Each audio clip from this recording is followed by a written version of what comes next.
Everyone, welcome to Morethanmeetstheseguys. We are here this week going through the episodes one after the other with me, myself. I'm the I guess resident Transformers geek.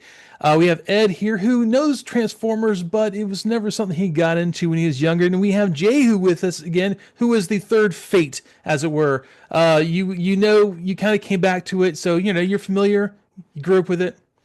And yeah, we're gonna get checking out every episode as we are going each one, trying to see if it was like full of tropes or if it's just if it actually had real world consequences. And I really mangled the intro, so let's just get this thing going, guys. Well, man, let's just hope that this one didn't have any real world consequences because this would be terrible to happen That in would be real life. the worst real world Yeah, consequences of all time. So, 100%. however, I will say that that one real world factor that crept into my life today, actually, as I was listening to Jehu's other podcast, The Mhm. Real Ponies, and you mentioned how silly it is when people say the woke agenda anymore, and it makes as much sense as saying the cowabunga agenda. And I just want to out myself and say that I am officially on board with the cowabunga agenda. You were I am 100% part of the cowabunga agenda. That you is were part of the Cowabunga Dude Elite. I am. I am. That's my platform these days. Is anything cowabunga related? I'm a cowabunga enthusiast. I'm gonna need like a your symbol that y'all gather around. I got to see what it looks like. It's just a pizza. Yeah. Just a pizza with some swords on it, maybe. I'm glad you brought that up, Ed, because it feels crass sometimes to plug, but I am really proud of that episode. That's Oh one of yeah, my favorite episodes we've done of the show. That was a really good episode. yeah. You guys covered the new Superman movie, which I Yeah. haven't seen yet, but it looks really good. I really want to see it, and it looks like a big breath of fresh air. And I'm on record saying that I just don't really care for the state of superhero movies.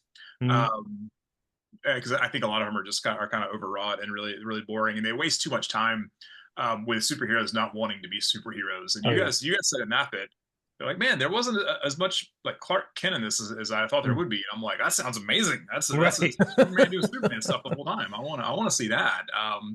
But you did say in that episode though, and this is something that I kind of latched onto, that you were like, man, you have a bad like recency bias. When Right. something new comes out, you're like, that was amazing, because I mean, I have the same thing, because I said that Mm. I was backed up by some comic book luminaries on this that I'll tell you who they are in a second. But when the Ben Affleck Daredevil came out, I was like, that was great. That was so Right. good. I cannot believe how good that movie was. And I was at a comic convention. I met two of my favorite comic artists of all time. Like, actually, I'm going to go ahead and say my favorite comic artists of all time. Talked to them about it, and they were like, they made a better movie than Spider-Man with a worse character. And I agree. And in hindsight, I'm like, no, that was not a better movie than Spider-Man. And Daredevil was actually probably a better guy. I actually probably like Daredevil more. But it was the Hernandez brothers that said that.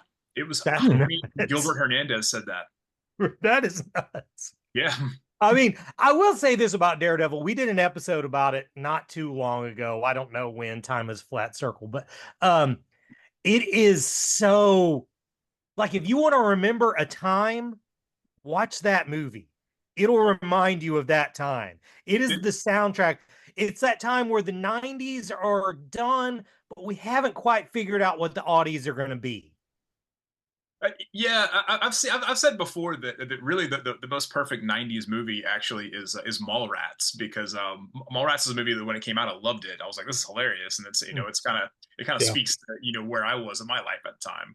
Right. And like after a point, I was like, this movie is terrible and played out. I'm tired of people quoting it, and then I came back around and I was like, that movie became an accidental perfect time capsule Mhm. Right.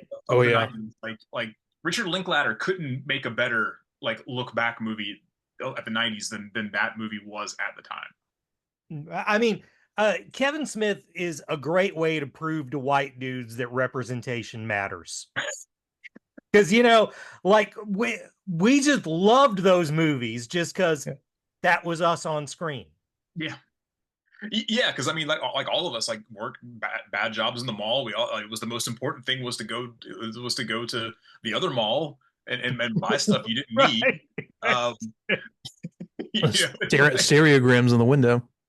Serious? Oh, I I took my son to my favorite restaurant, and on the wall there they have an old stereogram, the Magic Eye of Hmm. Star Trek, and I had to explain to my kids what it was, and neither one of them could get it. They were just completely lost, and I'm like, "It's a Klingon battle cruiser," and God. I felt like the biggest nerd on the face of the And just stare into it and blow your eyes. Mhm. It's a schooner. Yeah, then that it's kind of weird because like I was just thinking when you were talking about that, like looking at Clerks, aside from the hairstyles and the clothes, I mean that's actually like a kind of timeless movie Yeah, of like nerds sitting in a store. Man, right. I'll say though that those clothes were dated when that movie came out. Oh, yeah, Like they were all poor. when I first watched it, everybody was like, "Man, what are they wearing?" And I was like, Mm. and now that I have very good friends that grew up in New Jersey, I'm like, they're like, "Oh no, that's just how everybody to this day still dresses." Even the Zelda watch Right. up there. So Yeah. yeah, okay. Yeah, then of course everything else. But like yeah, like I think the problem I have with like Mallrats is it became kind of a pair of clown shoes after a while, and then like I haven't watched it in years. Probably enjoy it more now. I think that Kevin Smith fans kind of are one of those things that kind of poison the well Hmm. on Mallrats for a long time because Right. I had a guy that I wouldn't even call him a friend because he got mad at me and won't talk to me anymore. Faked amnesia to not talk to people anymore. Do I know this Um, person? I don't know, but Okay. he like worshipped Kevin Smith and like to the point where he just wore hockey jerseys every day and he was like an amateur filmmaker and all this stuff and I was like, man, this like if this is what being around Kevin Smith is like, that's just unbearable. Couldn't handle it. So you know, I The don't thing know. that Kevin Smith did that I respect most, and this is genuine, this is not me doing a bit. He's admitted, hey, I'm not as good as I used to be anymore. I can't write as well as I used to write. I don't make movies as well as I used to. I like so many people won't say that, hey, I had a thing for a while and I kind of lost it. Hmm. But it happens to a whole lot of artists. Yeah, He that's might be the only guy I can think of who ever just said that out loud. I think that's one of the most endearing things about him is he's self-aware. He's Mhm. self-aware how bad the comedy was. It doesn't age well. He's Right. just self-aware that his stuff just does as you know, it's not as good as it used to be. I'm one of the few like chasing Amy apologists. I think it was a good movie. it is good. It's the best movie he's done. It's the best movie he's I done. mean that's the most solid movie Yeah. of the movies, you know. And it was a thing that, you know, kind of spoke to us in our 20s. Because I think that's how long ago it was. Because we've all done stupid stuff like that. I'm not going to give Yeah, away the plot of that if you haven't seen it. It's only like a 20, 30-year-old movie. yeah. But yeah. So I tell you what else dumb thing I did in the 20s, and I can't even make a good bridge to Kremzeek. This episode is called Kremzeek. There is no funny segue that I can do on this, except for maybe that sounds like a sneeze, and I don't even feel like working on it now. I'm telling Um, you, I was telling y'all earlier, it's like a fever dream. This whole episode, it's It so is weird. it's sort of like the spiritual brother to the Viper is coming from G.I. Joe. you shut your mouth right now. I love that episode. Well, I mean, I'm just saying they both are the only completely solid, like just comedy episodes. Oh yeah, And they both feature the characters just running from one disaster to another. and they kind of feature not the best characters either. And you know, I know Bumblebee's one of the most popular characters even now because of the Bay movies. He, Blaster, Inferno, and Optimus Prime are a terrible group up. Right? I These hated guys have them. no chemistry. Well, what was weird is that this is a later season two episode, Mhm. and they really kind of went back to like launch era, like mostly like launch Transformers, Mm. except for Blaster. It Yeah. was mostly like Probably mid-season. I bet you this could have been a mid-season episode. They just played it out of whatever order. well, That's why I was surprised when this one was up next, because I thought this had came a long time ago. Yeah, unfortunately not. it's I think you're right. I think you're onto something there because the Hasbro Pulse YouTube channel has like it's numbered episode like Mhm. 48 or what 47 or 45. whatever, Yeah. but it's way further up. It's like in the 30s as far as like Hmm. the so I think it's one of those ones that was like made and like aired out of order. But Yeah, it this kind is a of well, it kind of fits that weird lull in season two, like as far as the story wise goes. yeah, this is a David Wise episode, and we Mm, talked about David Wise. 7,000 times on this show, and I don't see any need to. This dude wrote like I think he's done more episodes of the show than anybody else. Mhm. Because I think I've said this is a David Wise episode. We've talked about this dude in the past, so we'll Yeah, skip over. yeah. I think I've said that more than any other single phrase on I, this show. So I did a slight bit of research on this. It's based on a preconceived notion, I love and video. Yeah, and I was and I was wrong. Okay. I I I was convinced that the writer of this, which I didn't know beforehand, David Wise, would have also had to have written the Amazing Spider-Man episode, Spider-Man and His Amazing Friends episode, Video Man. Oh, Which okay. is the same episode as this, basically. Yeah. Because the powers are so similar, what he does with the powers are so similar. Mm. Not completely different writer. However, David Wise apparently did recycle this script a few times. Oh, yeah.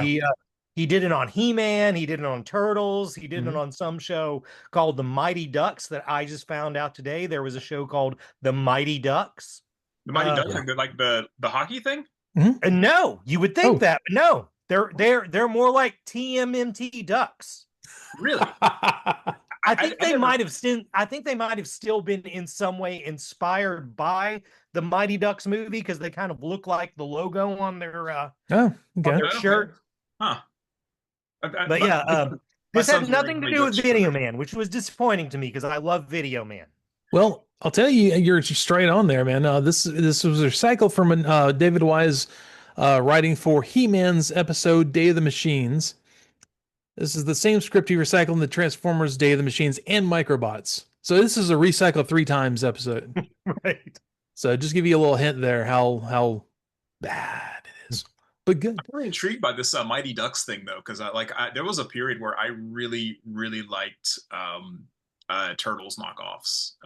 Like I'm a big Ninja like Turtles fan, but like there was a point where like I had I probably owned more issues of adolescent radioactive black belt hamsters than any other human being on the face of the earth. And like I liked that book a lot. I thought that book was actually pretty good because it was a good parody of Turtles. But Sounds like something they do a ever watch Scooby-Doo Mystery Inc? Good. no. Good show, fun show for adults to watch. For like we grew up with Scooby-Doo, they will do things like they'll make mention of things with like they are uncopyrighted, just so they spell out some weird convoluted alternate name for something, and it cracks me every time they do that. So yeah, Right. I love that. There were so many of those turtle knockoff cartoons. Like they just like they were like Street Sharks. pick an animal, pick a fighting style, make a cartoon. Yeah, that was like beardless boxing breeder reactor Right. badger or something was one. Right. Or gerbils. I think they were gerbils, but like that, like the yeah, there were like, but yeah, there was like you couldn't turn around like in the early '90s without seeing like some like fifth tier like independent Right. publisher putting something out like First Comics who I liked First and Pacific and all those Comico and all those guys, but like yeah, there were just so many of them coming out after a while. But, like I don't know, the hamsters one I really dug. If you ever get a chance, check it out. Sam Keith actually did the art on a good chunk of it too. Who went on to Right on. Yeah, who went on to do Max, Right. and like a million other good things. But Co-creator of Sandman. and co-creator Sandman, who used who coined a line that I've used several times, where he said that he felt like he left that book because he felt like he was Jimi Hendrix playing with the Beatles. Right. And I've used that line like several Right. times, and it was that like I back when I waited tables, I worked in a fancy restaurant. And I was like, I feel like Sam Keith working with Neil Gaiman, Right. or like Jimi Hendrix playing with the Beatles. So yeah, so let's get into this episode. Yeah, let's do that. We start out with Megatron's running like a giant machine, and he's just making like an electric face. He has like these diode things. He's making an electric face. It looks kind of like one of the monsters from the video game Berserk. Yes. It does actually. So yeah, like this whole thing, he like Starscream walks in and he complains about them using the electrodes. They need to for their electromagnet, which I don't know why they can't like use the potato and a set of like copper wire to do their electromagnet. But yeah, so for the script, this is like it suddenly leaps out of the blaze of golden electricity onto the edge of the platform, a tiny demon made of glowing supercharged electricity with red hot eyes and wide leering mouth filled with lightning bolt teeth. It cries out defiantly, Kremzeek. Dude, this looks so stupid. The second I saw this, I was like, we're in, oh God, we're in like a second-rate Scooby-Doo episode. It looks like a 70s Hanna-Barbera thing. It looks like one of those gimmick things where like, hey, instead of a sentient dune buggy or a sentient dog in this one, we're gonna have some electricity that's gonna come out of the nerd's computer. It's gonna be their friend. That's exactly what I thought when I saw this. I was immediately I'm like, There were some really great things in this episode though that made me enjoy it a lot more. But go ahead, Jehu. One of the things that I noticed right away is I had a preconceived notion about this that was wrong.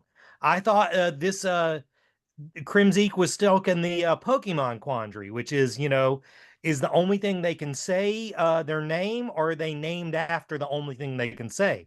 But he can say other words. The first thing he says is yummy. He doesn't say anything else again. That's the only thing he does. No, he later says no.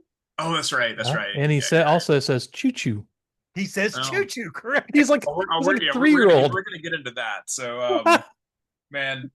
So but the whole time that he's doing stuff, he makes lightsaber sound. They just lift the lightsaber soundtrack from like New Hope, and it's just the clashing sabers behind him the whole time. Yeah. Soundwave though, when he's talking, he makes Atari noises. And it's Atari, all Atari can do is make a beep and a piece of static, and it just you just play those over each other and together in different sequences to make the Atari stuff. But he actually had like the Atari soundboard like sample pack going on there. So yeah. So yeah, man, like they are really cool with him, like Kremzeek getting into their computer console and just chowing down. Of course, saying yummy. They're cool with it. They're like, yeah, man. Megatron catches him like a hummingbird on his finger. Oh, you'll be my new ultimate weapon. And that's the second first of all, right there, like, man, we're lowering the bar for ultimate weapon. We used to build devices to bring planets into our orbit to like, destroy the world with tides, and now we're like, oh, there's this thing that kind of scrambles stuff. This is my ultimate weapon. I don't even know what it does yet. He doesn't know what it does, and he's all like, "Oh, that's going to be my ultimate weapon." It's kind of like when you hear like the first half of a song, and you're like, "This is my new favorite band," and you're like, "No, that's Jane's Addiction, dude. That's not good."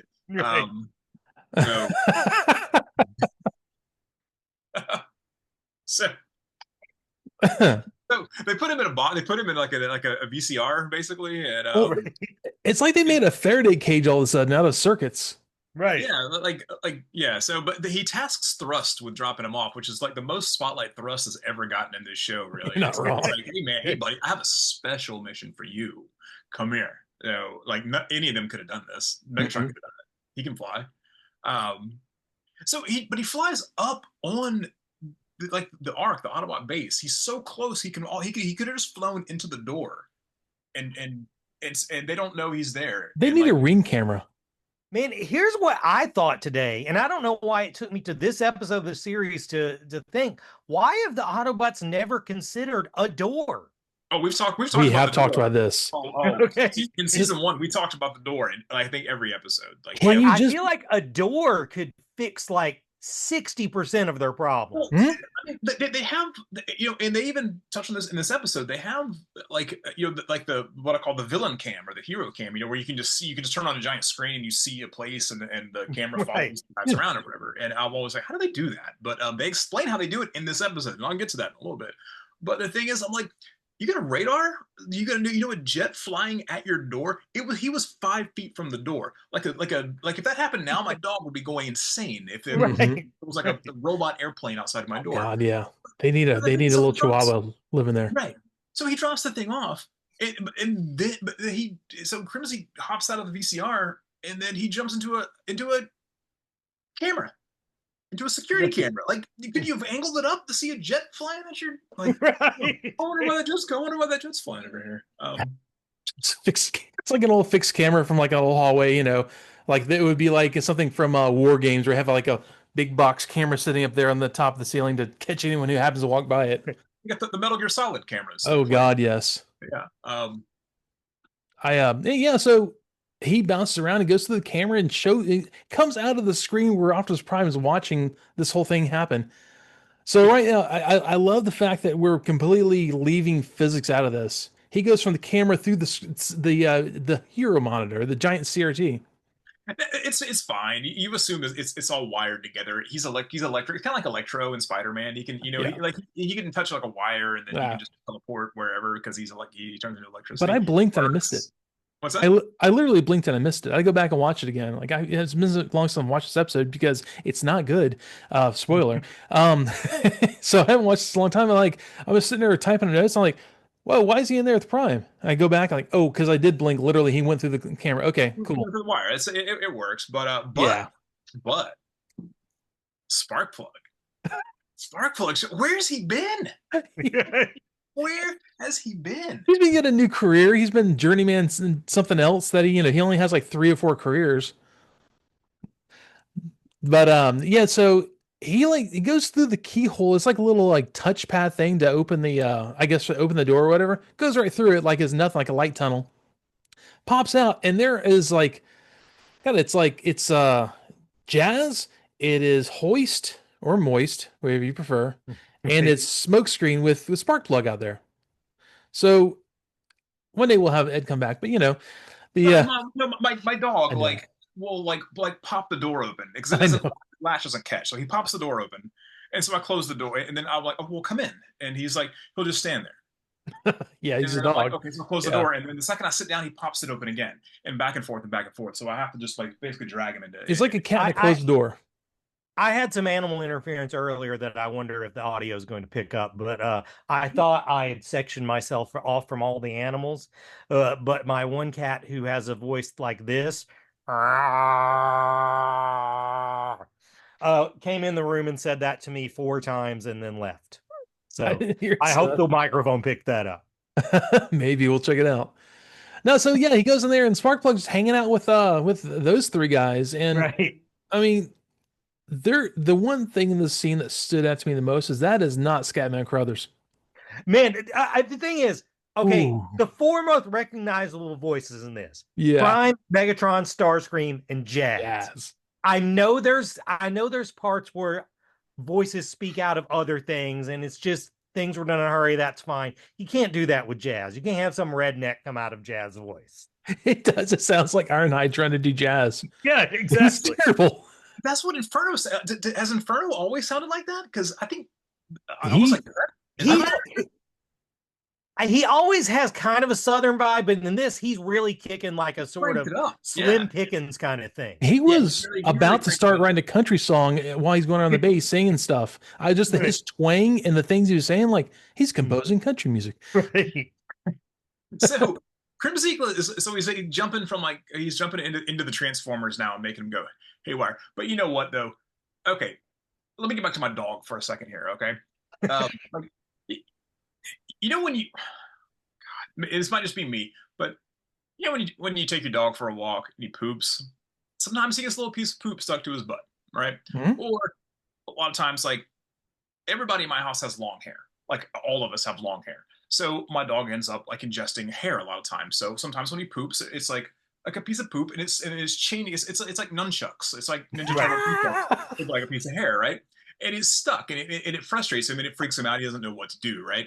So, or sometimes you guys have cats. Sometimes your cat eats the tinsel at Christmas. Remember no, we did my tinsel. cat- We don't do tinsel anymore, but My cat ate yarn.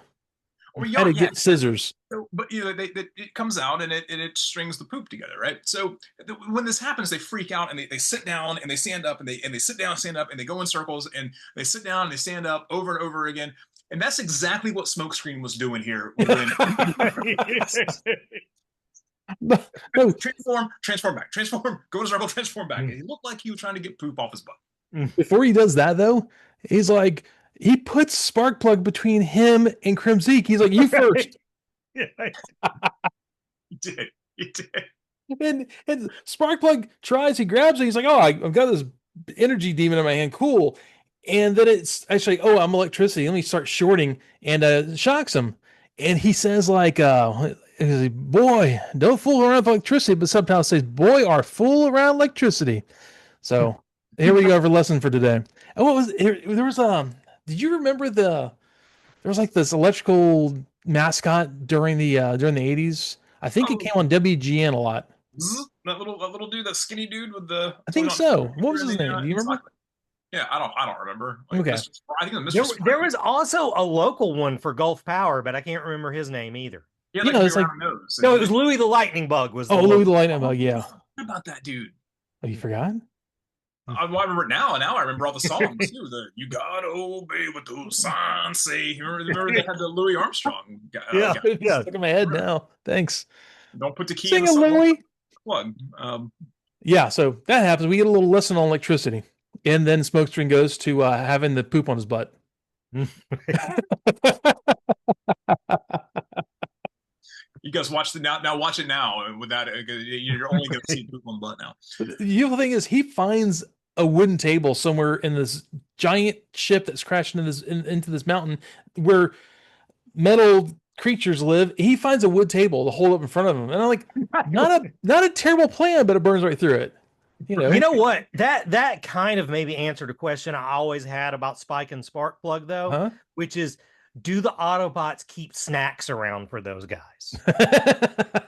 And I feel like if they've got a wooden table, it's so that Sparkplug and Spike can have snacks. So there's a deli tray up nice of there. those guys. Yeah, there's definitely a deli tray on that on the table. Craft Good call, services good call. in there for those guys. So there is this whole thing where Ratchet like busts in like smokescreen. You gotta watch your smoke or whatever. Say something like that, and he's doing the whole transform, stand up, turn into a car thing, spin in circles. And there's this scene where Kremzeek flies out and sits on the shoulder. Ratchet looks at him. He looks at Ratchet, and they just like, oh, and he jumps in his chest. There's a split second of like, what's up, buddy? What are you doing here? Yeah, that was bizarre. But so everybody goes. He pulls the same thing with like every. He's doing like a pirouette. He's possessed like pirouettes. It's like he looks like one of those like Pentecostal dudes that like get the Holy Ghost in them, and they're doing the dancing and all that. But then he jumps to Teletran 1. Oh, he goes through a bunch of Autobots first. Yeah, well, they all kind of get the Holy Ghost for a minute. And there's this great little scene though when Optimus Prime is in that room and he puts his ear to the door. He's like, "Oh no." He has not left the room. He knows that there's a tiny electricity demon. He's staying in the room. He's like, "Nope, not going out there." Sparkplug comes and shoots him with foam. I guess is insulating foam. That's when he goes and sees all the Autobots, and they're like, at once, Inferno, Bumblebee, him, and Hoist are like, Teletran 1. Like, oh no, we forgot about the most important thing in the ship. Right. And then which they'll do again. Oh yes. The funny thing about when Sparkplug, Optimus Prime is just, he must have been on his robot period in this episode. Because he was having none of anything. When Sparkplug squirts him with the the sealant, he basically is like, is Optimus Prime going to have to choke a plug? Like, he's like, he is not happy with him. It's pretty great. Yeah, the whole episode. He was like that the whole episode. You're absolutely right. So this is where he goes to tell yeah, he starts garbling Teletran 1. He's like strokes out, and he's just saying all this crazy stuff like the world's charcoal supply is dwindling, and yeah, as we talked about before the podcast, that was actually a reference to 1984, where the radio is like, "What in the world?" And it says Choco rations down to 2 grams, double plus ungood, which is from it's a reference to this the paragraph from 1984. For the moment, he had shut his ears to remoter noises and was listening to stuff that streamed out of the telescreen. Appeared there had been demonstrations to thank Big Brother for raising chocolate ration by 20 grams a week only yesterday. And so, yeah, it was basically a reference to 1984. I'm like, oh, they actually thought about stuff in this episode. That's cool. I'm glad you guys researched that, because I was totally going to come in here and make a real jerk of myself because I thought it was a Brave New World reference. You I know, mean, same general vibe, but Yeah. I don't think anybody would. Yeah, I don't think anybody would like fault you for that because I mean, No. like everyone likes to say, "Oh man, everything's so Orwellian right now." I'm like, Yeah. when's the last time you read 1984? Like, well, I mean, I never finished it, but like, yeah. I mean, the most predictive piece of science fiction about where we are today is The Running Man, and I'll stand by that. Oh yeah. I watched that the other day, and it's fantastic. The only It problem is with such a great movie, and it is very. Richard Dawson is such a great villain. He was so good in that. The only thing that I think is that it doesn't really that it was kind of off the mark. And I swear to God that somebody said this on a podcast I listened to recently. It might have been like Marcus Parks or somebody like that. But I think the one thing that was like it's like well that's kind of like well is everybody watching the same thing because nobody watches the same thing anymore. That's true. That's true. That's not a thing anymore. That's just Well, basically. I don't know. I kind of fail at making that point about state-run media, but that's also my tinfoil hat wearing self about that. But still, one of the best lines in any movie. Once Sub-Zero, now was a total zero.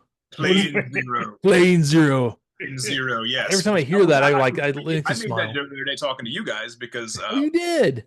I did. right. I did I because thought about it. I finally found a drink called Strong Zero, and I was like, somebody should have made a better one and said you're Plain Strong Zero, not Plain Zero. But so anyway, they explain how the hero and the villain cam work here, though, and I appreciated this detail. This is that so Kremzeek like disappears and he shows up on TV, like they're watching him on TV, and they're like, oh well, like Sky Spy or whatever his name is, the little roving satellite thing. He was there, and so they're like, oh, maybe he just like transported through him, and I'm like, so I was like, so that's how they see everything is they have a little drone just All right. just go film everything, Right. and, like because it's like every cartoon has that. Every cartoon villain has that screen. They turn the giant screen on, and it's like, but it pans with like, oh, they see like Lex Luthor sees like Batman walking through a cave, perfectly in sync with him, and you're like, how does he see that? Like, is everything wired for a camera for the bad guys, for the super villains, Legion of Doom? Yeah, but he ends up in Japan on the beach. Yeah, in Japan. There was a new bumper here for the commercial break. There was one with Thrust Oh, nice.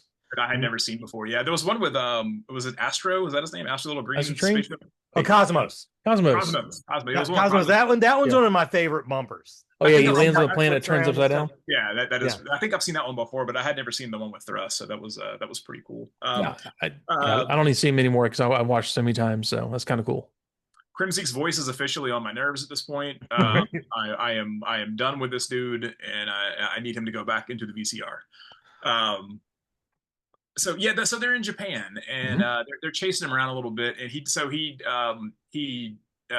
jumps into a bullet train, and they're like, oh no, and dude, this is where this episode really, for me, just really went off the rails, and it gets wiggly like a noodle. Like it's not just like going crazy and going fast. It's literally like jumping off the tracks, but it's like it's turning into like a giant like snake, like an S or whatever. And it's like it looks like a silly cartoon. It's not like a like.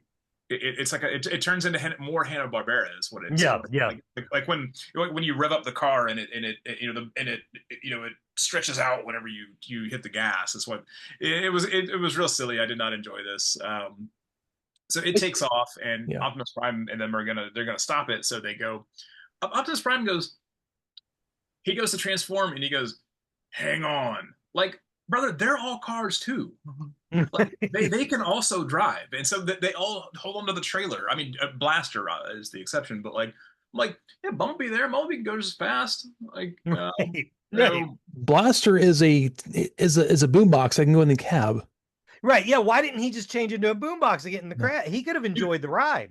You pin that because that's going to come back later on. Because Optimus Prime does not slow down for anybody in this episode. No, like this train is leaving the station, Marines, and if you're not on it, you better grab on, or you better pull like a 1930s gangster move and hold on to the running boards. They tried. So actually, we missed the whole thing here where they get Omega Supreme to fly them to Japan. So they took a rocket to Japan. Like I was thinking, I was sitting there like getting bored of the episode, thinking like, oh, they're missing great Ramones reference here. That would have been awesome. But they took a rocket to Japan, ended up on the beach with this little Japanese guy fishing, and They rush out of the thing.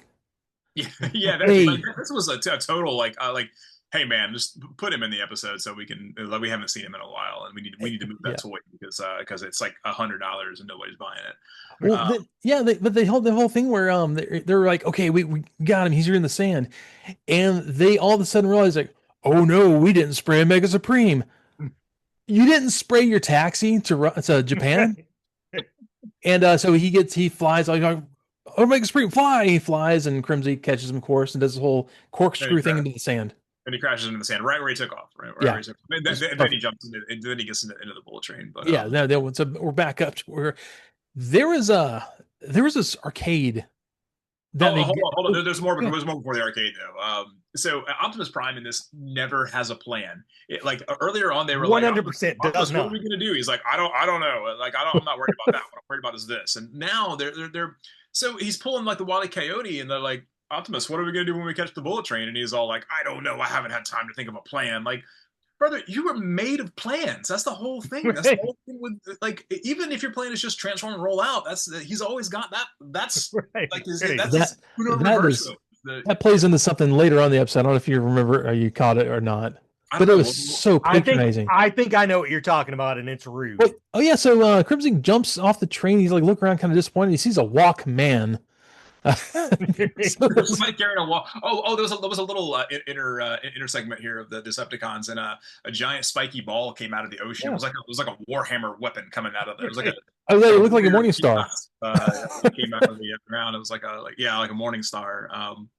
Testing out. That was the poor dude was wearing a Walkman. Right before that, though, so the bullet train pulls into the station, and the conductor, who's got this really cool mustache, twirly mustache. I was like, is this like some French stereotype guy? Yeah. So he gets out of the. So he's getting off the train, and he runs into a giant woman in a geisha outfit she had E Honda's hair from Street Fighter. And he bumps into her, and she's mad. And the thing is, I thought they were gonna go, the 80s thing where like the dude like falls into the woman and gropes the woman, and she, they do like a giant fat woman, and she beats him with the purse. I thought they were gonna go through that, and they didn't. Thank Christ. But she says, and I was curious when I heard it. I was like, wait a minute, let me back that up. She says, "Choto kyo sio teko," which means watch where you're going in Japanese. I looked it up, and so I was like, oh, it's pretty cool. It's like it's such a weird episode because it's like sometimes they look like they're trying really hard, and sometimes it's David Wise refreshing a script he's done 3 times. So I mean, if that was Hanna-Barbera, it would have just been gibberish. It would have just been that's true. Quasimodo de Haiku, So is this where we get to the arcade? I seem to skip something. Who was the bouncer at the arcade? Did you get to E Honda? It was naked E Honda was the bouncer at the arcade. He was full blown naked too, which this is not the last time we're going to see somebody naked in this episode. So there's a katakana on the outside of the arcade. It actually says game arcade in katakana. Oh really? Okay. Once again, they did a little effort here. Well, I mean, it was like an Asian company animating it. I think that's, if there's one thing that is going to be correct, I would assume that they're going to write 4 with curly line. Good point. So yeah, in this arcade scene, they cut a lot of stuff out from the script. Like he's going to go to a fighting game, start shooting different characters with lightning or whatever. And then he's going to go to a bunch of pachinko machines. Every time he yelled Kremzeek, he popped one and jumped out and went to the next one, and balls would fly out and stuff. Oh yeah. So they cut all that out. That was supposed to be in there. Yeah, there's a ton of they love some pachinko machines in this. I don't think that that American children would have gotten that. No, that's probably why they left it out. I don't think they would have gotten fighting games back then, because those weren't a thing then. But because all you see really is like pole position, and everybody knew pole position. That's Well, then we have they're getting ready to go in and Blaster like, man, this is stupid. What we need is a plan. Optimus Prime is like, fine. Have you got one? And Blaster's like, oh, well, first we catch him. Bunny, that's my plan too. Man, he is pissy. This is also the point that I thought, and then I would think this for every other thing in the show, every turn it takes. Why didn't they just glue the box back together? Okay, thanks. I was actually wondering the same thing. So you put it Like, back in the like Faraday the cage. one box that could hold him. Why didn't they just put it back together and then put him in the box?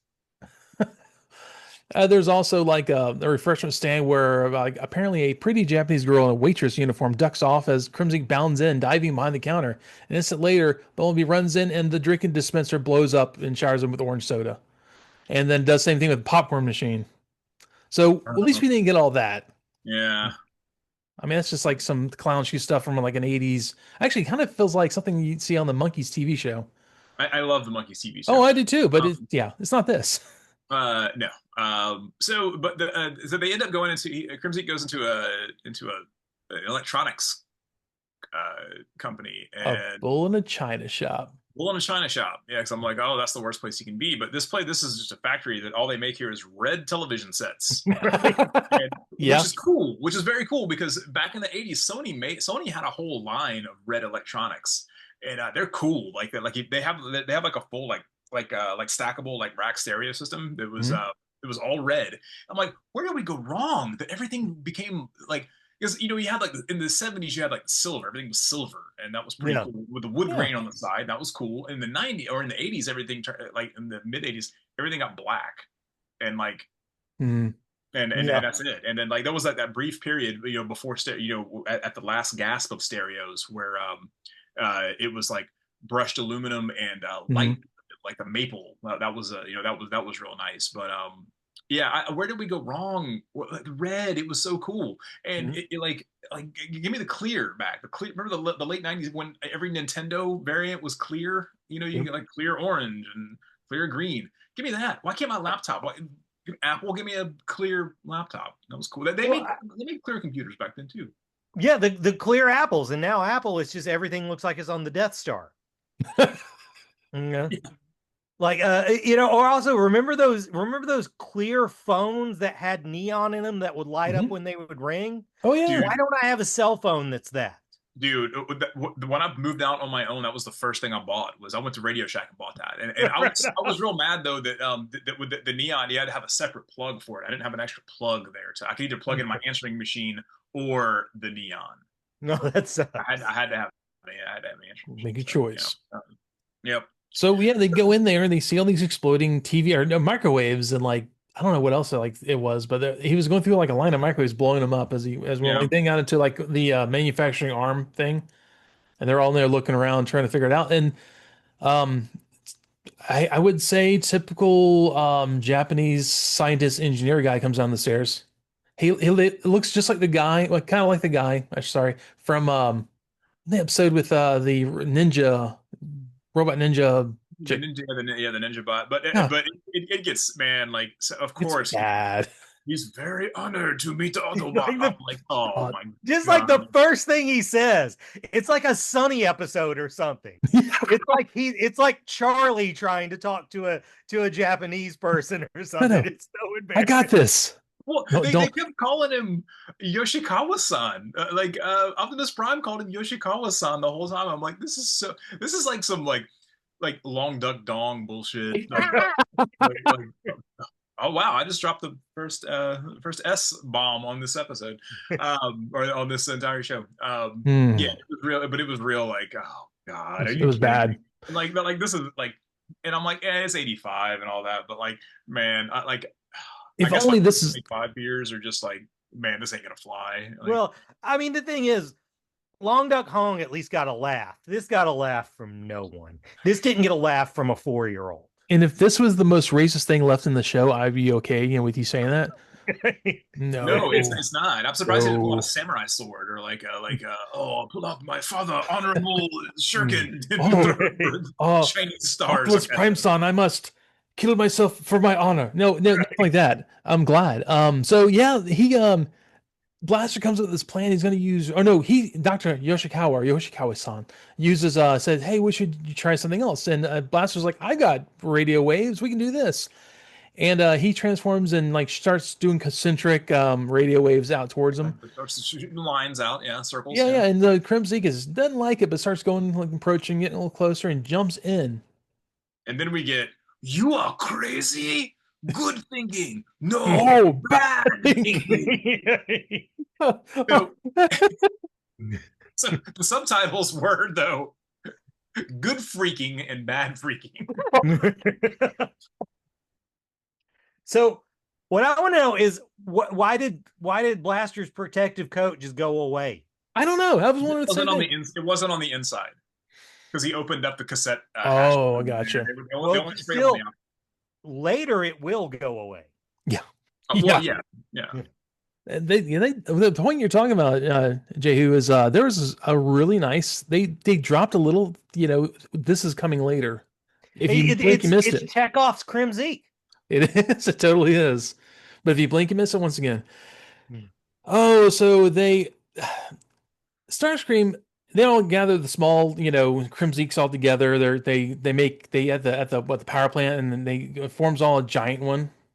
Which Right. now you got, instead of a bunch of small ones that the blaster, pooped out, you've got a bunch giant one that's walked down the street. And the same time, Starscream goes full hog with the energy magnet, which is the dumbest name for a weapon, by the way, and drains all the energy in Japan, probably elsewhere. I don't know. Here's my thing. What I've decided after this episode, and I'm going to be looking for it from here on in.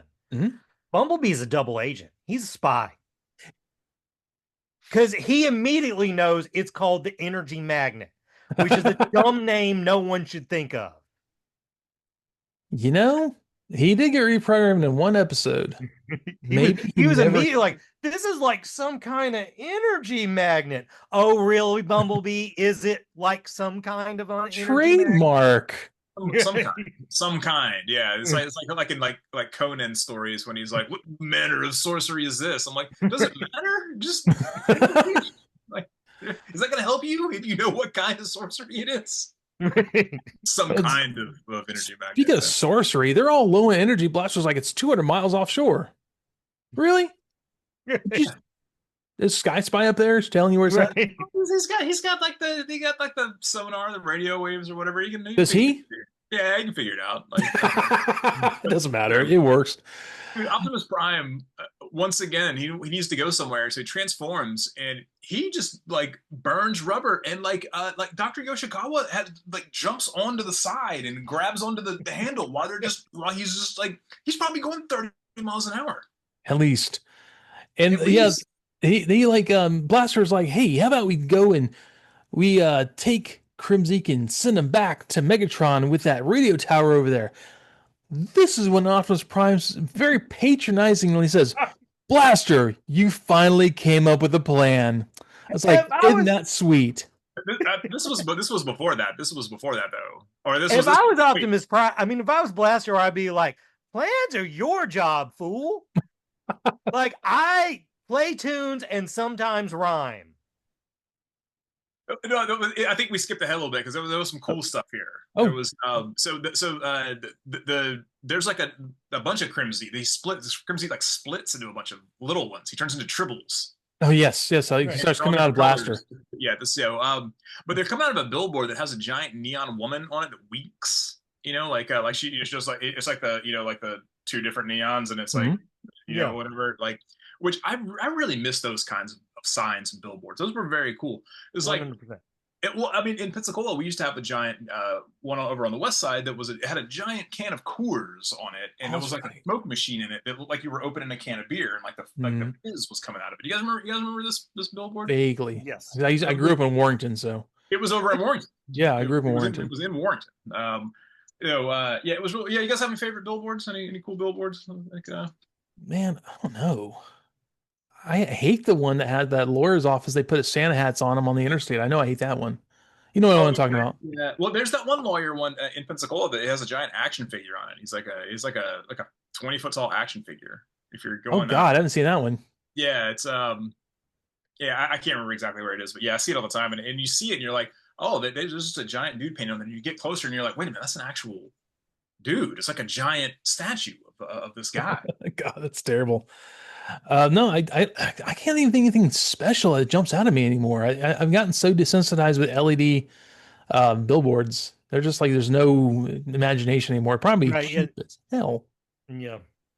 But I don't know how anybody sells anything anymore. The advertising used to be so much more clever. Yeah. And also the billboards, the LED billboards, they up there like 5 seconds. You look at like, oh wait, oh, and it's gone. Oh So man, I unless you hate spin that because around every again, now and then it's like oh there was like the one time there's something I want to see like oh an announcement for like there's some like music festival or something that I probably won't go to but like oh who's playing that I don't care about that I can just talk trash about in at the fairgrounds or wherever but yeah like also like this kind of segues into the next part though is that like I'm on record on this show like loving when they draw like city backgrounds like oh I yeah, Right. love city backgrounds in these shows I think they're great um but we get literally the best sign in the history of Transformers we get is a giant movie poster they pan down. There's a giant movie poster of this not Godzilla, and it's called Hojoni.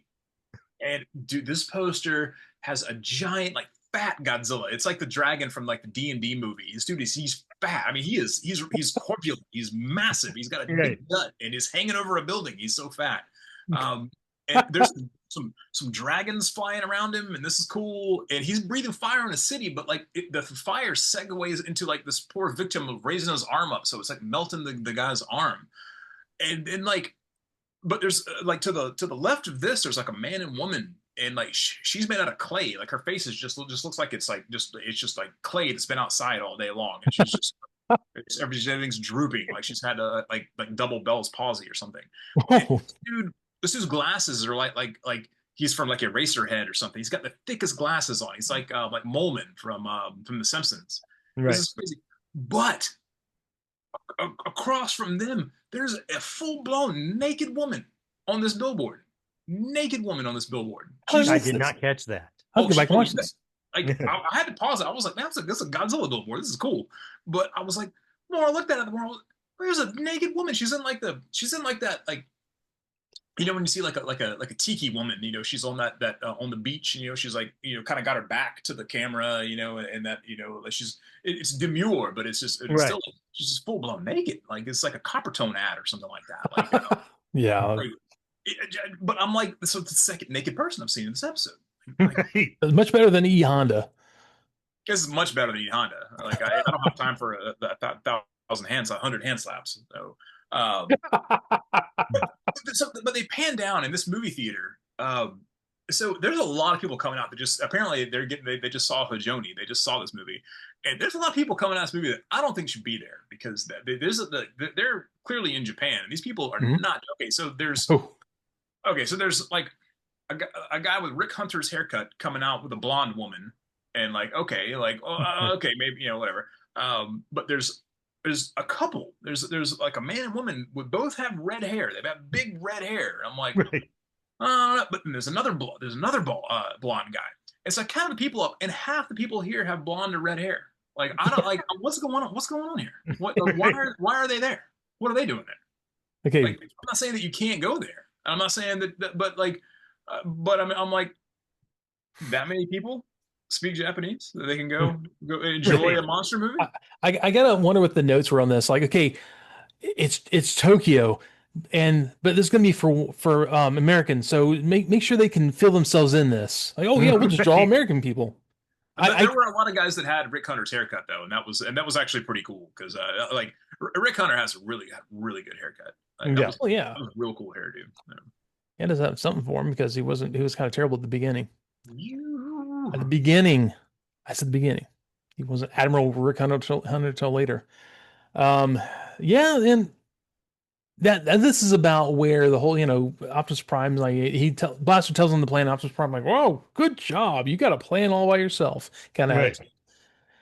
And they do the whole thing. They zap him. He's attracted to the radio tower. It zaps him to the giant Morning Star, you know, 40K weapon that Right. some orc was swinging on some planet. But they use a hydrofoil. Do you remember hydrofoils were like the thing? We were all going to use. I thought I was going to go to work on a hydrofoil or a hovercraft for a long time. Oh, they use a hydrofoil in Cobra hydrofoil like every other episode. Like this is what's coming next. Now, Lord. hovercrafts had a little had a little, time there in the sun a bit. They're really not around anymore, really. Right. Hydrofoils, though, I don't know if they ever became like usable. I'm sure they were out. Yeah, no, hydrofoils. Yeah, they were a thing. Like the Navy had a hydrofoil for a long time, and actually in modern times, I don't know how often you guys get out of the house, but there's a At all. like this like surfboard thing you can use now called like a wing or something, like a surf wing or something like that. It's a surfboard with a giant hydrofoil thing, and you like stand on it, like pump it, and you go and you're up off the ground. Basically, it works just like basically like a hydrofoil. No idea. Okay. Yeah. Yeah. I seem to remember like them showing off the hydrofoil, the Navy's hydrofoil, but I don't remember them ever using it anywhere at all. It's like, yeah, we made the SR-71 Blackbird, but we can't use it anywhere, and it's all really ugly, so we're just going to put it in this museum. That's kind of what I thought happened to the hydrofoil.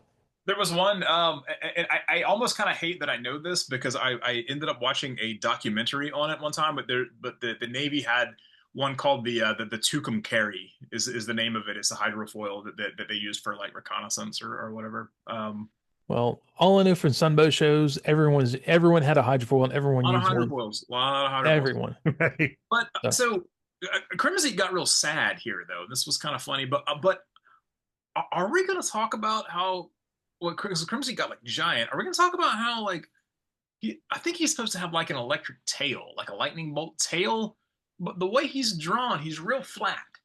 He's super right. flat, right? And so it just kind of hangs down between his legs, like he's got like like he's not wearing any pants. Like maybe there's a third naked person in this episode.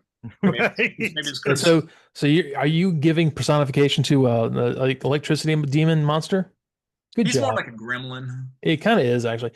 But are we also going to miss the point where I walked all over it, where Bumblebee can't watch him be killed? He's like, I can't watch. He turns his back, and they dissipate the electricity, and they're all sad about it. And Optimus Prime's like, okay, let's do this. This dude ripped through all the Autobots. He Right. went through Teletrain 1. He's like, I'm so kind of sad to see him go. I don't know. We're all like, he's kind of cute. Like, were you going to keep him as a pet? Well, we'll get to that because at the end of the episode, we'll jump to past all the hydrofoil talk. Yeah, we see finally the Chekhov's Kremzeek shows back up, jumps back on a blaster. Is like, oh hey, and then they chase it off into the sunset like a Scooby Doo episode. Right. It just ends with him running into the city. Yeah. It's Yeah. like it's all going to happen again. Oh, That- here we that go, was it. guys. And there's no resolution in this episode. There's an episode of the Andy Griffith Show where it ends, which is Andy and Barney trapped on top of the police cruiser with the bear trying to get to them. And that's the end of the episode. That was the You end? never find out how they get off the top of the car. This is Huh. kind of like that. Your knowledge, encyclopedic knowledge of like old sitcoms like that kills me. It's pretty amazing. It's legitimately pretty amazing. Oh. Wow, I don't remember that as I watch a lot of Andy Griffith when I was little. I watched a lot of it as well. Yeah, Jehu, I wish you would have been here when we talked about the one with the pizza, because that was that's the one that sticks in my brain all the time. Is the one where they ate pizza like it was like a novelty. Because I mean, like in the 50s, that was a novelty. It was like like there weren't like like now you can I can walk like in any direction for 20 minutes and I can get pizza like somewhere I can get a pizza. And You go to a gas station and get one. yeah, exactly. And But if you're in a small enough town, anything can be exotic. When I was a kid, the town I grew up in, McDonald's was exotic. Like see, where I live, people we only would had- we only bring had me park. a Happy Meal from Lexington, which was 2.5 hours away. And it made you And I would happy. eat this cold, greasy meal and just be so happy that I had it. Yeah, It's yeah, Happy no, Meal. but I mean, like in the when Andy Griffith was a thing, I mean, there weren't chains at all. Right, like, exactly. Like you might live in a town where there's just no pizza, but like Where there's like Barney was so into this pizza, he was like, man, Andy, but he said mozzarella like it was like this like exotic delicacy, Mozzarella. but he pronounced it mozzarella. He's like, Andy, that mozzarella. To be Probably fair, because he read pizza it is ZZ. pretty great. Yeah. What's that? To be fair, pizza is pretty great. Yeah. Pizza is pretty great. I had pizza for dinner last night. It was just a frozen pizza, but it was like, man, this is good. Man, Like, I so, grilled some pizza on a green egg recently. They're freaking great. they're great. So He just gets away, and that was the end of this episode. that's it. I'm I'm just gonna come out and I'm gonna say that I did not like this episode in the least bit. I'm shocked. This was it, like I thought it was silly, and it kind of played back into that thing that Jehu, that you were talking about with Mike Hill, where you're like, you know, every episode has like the episode where we do this, the episode where we do this, and the episode where we do this, and this was like, hey, let's do the silly one, you know, let's do the silly one where everybody goes haywire all the time, and like Right. but, Right. like there was no resolution of it. Like Kid Brain would have just like seeing that train would have just driven me out of my mind when I was a kid. Seeing the train like scrunch up and do the wave, you know, like, that would have driven me out of my mind. I'm like, that's not realistic at all. It's dumb. I would have been real mad. Like I don't know. Like I didn't. I thought it was silly, and so Kid Brain is gonna give it one dog poop with hair in it. Adult Brain, really. I don't know. It wasn't boring. I just like the silliness of it just really kind of got to me, and it really wasn't what I wanted out of it. I did really like the like I fixated on the city scenes in the poster, and that's always cool. I like seeing that kind of stuff, but I don't think that it really gave me enough. So like Adult Brain's gonna have to be pretty close, and just I don't know, man. Like Adult Brain's gonna give it one really bad racist stereotype Chinese star bought at a flea market out of 5. You know, something that is kind of topical. You know, I often think about why Transformers beat GoBots, because GoBots were more affordable. A lot of them looked really cool. They got to the market first. But I think why Transformers won is because if you were like 9, Transformers kind of felt like it could be for someone who was 14. Oh yeah, yeah. Whereas GoBots felt like it's for babies. Yeah. And the reason I say that's topical is because Jim Shooter died recently. Well, yes. And he kind of came up with the lore that I think because Marvel Comics were like that. When you were reading it and you were like 10 years old, like, man, this feels like it's for like a teenager who's like seen butts and stuff. And you know, and it's not. It's 100% for you. But it feels like that. So Kid Brain me hated this episode. I remember hating it because it felt like it was for babies. And I didn't want Transformers to be for babies. So definitely Kid Brain me would have given this a 0 choo-choos. You know, adult me is more forgiving of it. It's silly, and they try at some jokes, and you know, when you're an adult watching this, it isn't so much how good it is, but how much fun you have making fun of it. And I had a pretty good time making fun of it. So adult me would go higher and give this, like, you know, 3 Optimus Primes being condescending to Blaster for saving the day. Good job, buddy. Yeah. So yeah, I mean, there's a reason why I hadn't watched this episode in years, and I've rewatched a lot of them in the meantime, but I remember thinking this is terrible. It was a lot more forgiving than I gave it credit for. I mean, I'm a sucker for like literary references and things, even though everyone thinks they've read in 1984. This is actually, you know, I caught that. I was like, Dylan Good, no. And then also the Kremzeek just being goofy and stuff, and just the dumb decisions in this episode that just made it fun. And Dr. Yoshikawa and his 3 minute long, you know, honored or honorable, that kind of stuff. It was not the worst episode, but it was pretty bad. So it's definitely no Girl Who Loved Power Glide, because that's possibly the worst one. So I mean, I gotta be honest. I'll give this thing like a 2 nakedy Hondas being bouncers at the arcade out of 5. You know, could have been. So yeah, it could have been a lot worse. But dude, you know, as a listener, do you know what my favorite episode of this podcast is? God, what's that? The Girl Who Loved Power Glide. It's such a bad episode. You guys were so demoralized talking about that. It was so fun to listen to. I haven't listened back to that one since we did it, so I may have to go back and listen. I'm going to say though also that in a continuity thing, that this is the second episode in a row, Jehu, that you've worn a Guided by Voices T-shirt. And, yeah, that's true.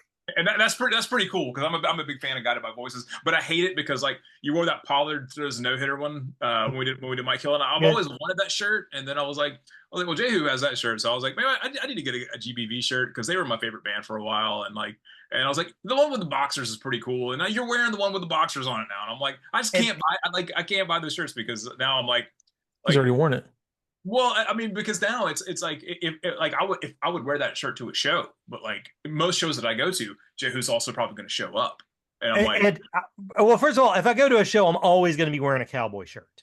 I always wear my gimmick when I go to a show. Okay, that's a good question. But Ed, I just got to say, I was so bummed last week when you didn't notice my Bob Pollard Throws a No-Hitter T-shirt. I wore that just to flex at you. I'm so glad you did. I didn't want to bring it up on the Mike Hill show because you had worn Super Drag the week before, and I was like, oh, this dude's trying to step to me.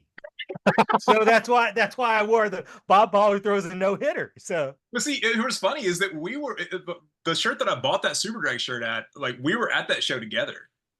And that was the show. That was a show where they played at that coffee house when they played and there was 15 people and they were literally playing on the floor and we were standing face to face with the guys. The old end of the line spot. That's right. The old end of the line. And what was fun, at that show, I don't think I knew him then, but friend of the show, Nate. I don't want to say his last name because he's a high ranking special ops guy in the airport. Diggity Dog. You guys know Nate, yeah. He bought that same shirt at that show, and then after that, he and I started hanging out. And there was one time where he came to pick me up to go somewhere, and we're both wearing that tan Super Drag shirt, and I'm like, well, I got to go back in and change because I'm not going to walk around wearing the same Super Drag T-shirt that you're wearing. So I have some pictures from that show actually that I shot on a film camera. I really should scan those and because those it's a good time capsule of a bunch of us that was 2001, I think. Yeah. I should dig those Did you have the hard bangs then? No, I think I had my Jackie Chan Kung Fu mullet. Oh, okay, I got you. I didn't think what era Ed this was. Yeah. Also, in case anyone's listening to this and is confused, we did this episode out of order just because we had Mike Hill on our previous episode. Go back and listen to 1 and 2 of that. It was a fantastic show, lots of info. And next week, because we skipped around here, is going to be the Revenge of Bruticus. So much better. And I really think that honors the show to skip around episodes. Since they did so much. Skip around on the thing, so that's fine. But Mike Hill, what a great dude! What a class act all around. Yeah. Great guy, man. Super nice. I asked him, and he's like, "Yeah, when do you want to do it?" I'm like, "I didn't even have to say please." He's like, "Yeah, man, I'll come back on the show." He had a good time. He enjoyed hanging out with us, and to see that dude laugh and smile about things with us, it made me feel good. Yeah, I regretted. I meant to because he talked about working with Marvel Production some, and I wanted to ask him if he had worked with Shooter at all, and I forgot to. But well, if you're sticking around for season 3, I'm sure I'm going to ask him again, man. Well, I'm sure I'll be here. Okay. All right. Booking up all your free time for podcasts. You're in high demand. All right, y'all. Have a great week, everyone. And if you do us a favor, like and follow the show. Also, check out Real Phonies, REELPHONIES. That's the other Jehu podcast that I'm aware of. So y'all take it easy. Have a great week. And Ed, you want to take us out of here, man? Roll out. Thank you, sir.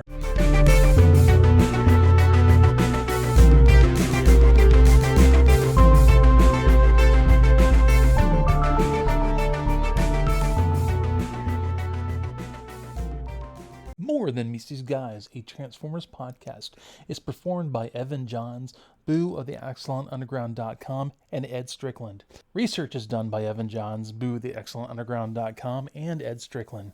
Special thanks to Hasbro, Marvel, Skybound, and the occasional extra property which we will name at whatever time is appropriate for that episode. And without all of you, this is really not even possible. So thanks for being here, and thanks for checking us out every week. Goodbye.